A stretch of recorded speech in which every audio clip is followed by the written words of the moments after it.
امام بغوی د عبد الله ابن عمر قول ذکر کړی دی چې تقوا څه ته وایي.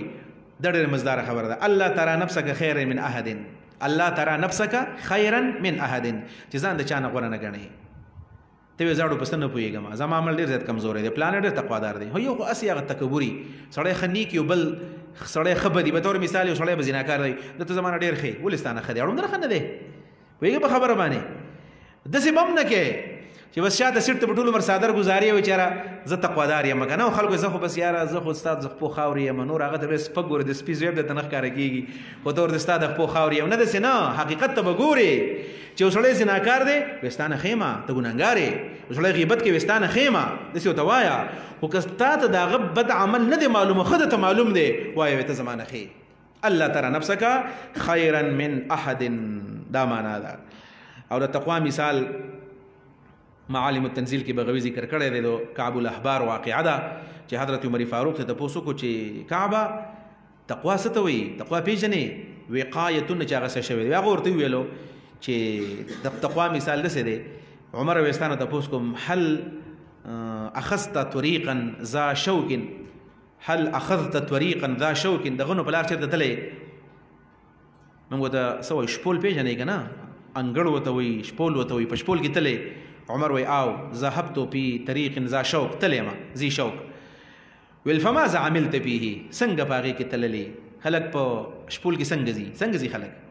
او ورته تشمرتو، پنسې راوچتې کم، وحذرتو، او دا جامې راجوختې کم، دغه شان چل کوم نو کعب ورته وایي فذلک التقوى یا عمر. عمر دغې ته تقوا وایي چې د وړو ګناهونو نه ځان ساتي، د غټو نه ځان ساتي، دقې ته ویلی کېږي. او په دې مسلم شریف کې د تقوادار سړي مثال او تشبیه ورکړل شوې ده کطائر الحذر، د هغې مرغۍ په شانې چې هغه یېرېدونکې ده.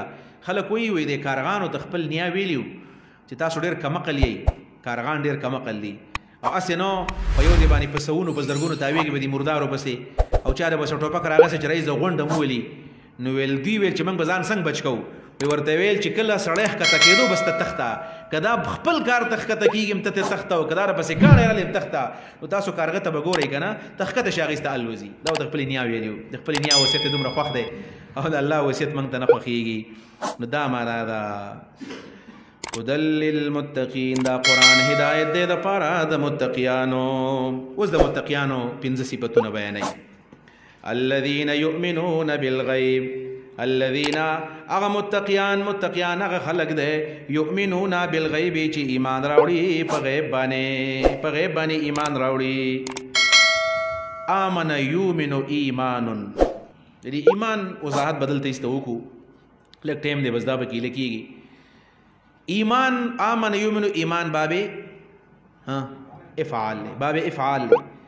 د ایمان درې معنی په قرآن کې راغلي، درې معنی لغوي طور باندې درې معنی راغلي. یو دا قرآن کریم کې ایمان د تصدیق په معنا باندې هم استعمالیږي. سورۃ یوسف علیہ السلام کې براشي چې وما انت بمؤمن لنا، چې په سله کې کله لام راشي د ایمان نه وروسته لام راشي د تصدیق په معنا باندې راځي. وما انت بمؤمن لنا، وما انت بمؤمن لنا. د ایمان په سله کې چې لام راشي د ایمان په معنا نه راځي بلکې د څه په معنا راځي؟ د لام. دلته ما زه ځان سره معرف القرآن راوړم، خو زمانه نن هیر شو، به سبا ځان سره راوړم. زه داسې د موازنې په تور باندې یم، د الله په ذات مې د قسمې که موږ چېرته د یو تفسیر یا د مفسر مخالفت په دې بنیاد باندې کو چې قارم ورته دا قرآن ته ناست یو الله به رانه تپوس کوي. خو د مولانا مودودي رحمه الله باندې د بعضې ظالمانو دا اعتراضونه کړي دي، یاره وایي دا تفسیر چې دی مخکې یو شانې اوس بل شانې دی. دا اعتراضونه ډېر زیات دي چې مخکې یو شانې و اوس بل شانې دی. په دې کې هغه تشریحګانې دي ایستلي دي او نورې پکې نه باسلي دي.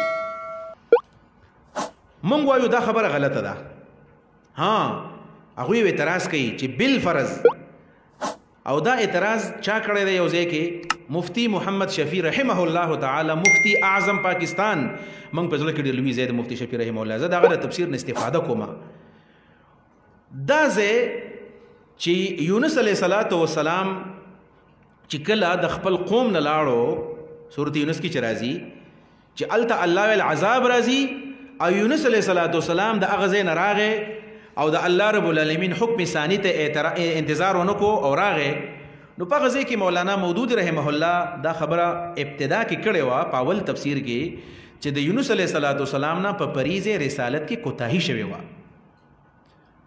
دا ټکي د مولانا مودودی سے په زوړ تفهیم القرآن کې شته زوړ تفهیم القرآن مطلب ترجمان القرآن دا تفهیم القرآن په ابتدا کې په ترجمان القرآن رساله کې چاپ کېدو با په ترجمان القرآن رساله کې بچاپ کېدو چې کله براغه تاسو اویس نیکوس مولانا عبدالرحمن سے خپل مونږ چې درغلیو ناغوي چې زما سره تفهیم القرآن هم د قصې په ترجمان القرآن کې پروت دي تاسو کې پروتي او زه چې کله دغه ته تلم ما لاهور ته پروس کاله نو التما تاسو کو د معارف اسلامی د اغي مدیر نه ما ورته ویل چې دا ترجمان القرآن با د 1941 نواخلا تر د 2021 پورې ما ته 200 روپے میلاو شي نو هغوی سره ټول پروت ویل تا ته به دا په 1,32,000 باندې ټولې شمارې میلاویږي نو ما ورته ماله د پروسټیټ وباسئ اگر چې ما ته موقع میلاو نه شوله انشاءالله تعالی دا به زه اخلمه 1,32,000 روپیو که څوک داسې پیدا شو او هغه موږ مکتبې له واغستل نو په دې کې به ډېر خیر انشاءالله خو ځان له به دا موږ راوړو په دغه ترجمان القرآن کې به چې کله مضمون راغی او په دې به چا اعتراض وکړو نو که د اعتراض به جواب ضرورت مولانا به جواب وکړو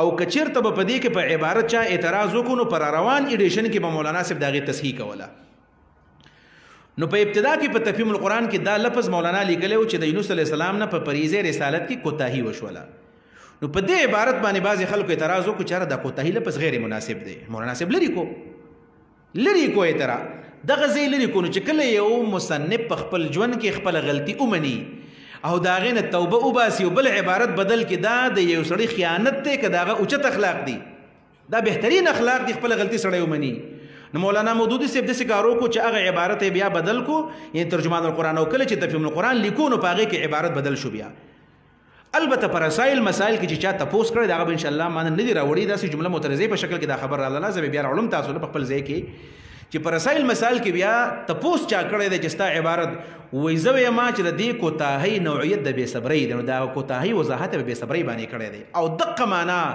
ټولو تفاسیر وکړې ده چې د یونس علیه السلام نه په پریزه رسالت کې کوتاهي شوې ده مطلب دا چې بې صبري دغه کوتاهي ته شوې ده نو وضاحت یې وکړو د خبرې که نه په دې کې دراسه پاتې شو